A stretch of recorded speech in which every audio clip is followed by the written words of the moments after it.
For a day in your courts is better than 1,000.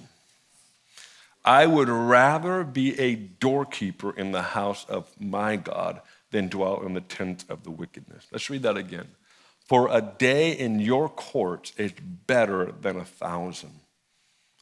I would rather be a doorkeeper in the house of God. The word be a doorkeeper actually means to stand in the threshold. It's a powerful verse. It's a very well-known worship song. It's a song. It's beautiful. It's perfect. But one of the keys to this right here is humility. One of the keys to spiritual hunger that I've learned, and I feel like I'm learning all over again, is just pure humility. Here you have a writer of this psalm. It's one of the sons of Korah, and he writes this song. He said, it's better one day in your courts, God, than anywhere else, than 1,000 elsewhere. But then this next phrase that says, it's better to stand in the threshold of the door than anywhere else. So this person writing this psalm, this word, was actually satisfied enough to stand in the doorway to actually have view of what God was doing. And it's fascinating because that's such a humble place to be. You know, it's such a humble place to be is to stand at the door and not actually enter the room.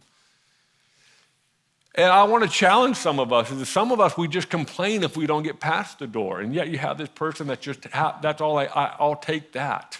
If that's all I get. Well, I don't have a good seat. I have to be in the overflow. Or someone took my spot. Don't they know that I've been here 20 years and that's my seat? But yet you have this person that is just thankful to be in the doorway. There's something about being humble. There's something about when you approach the Lord, it's done through humility.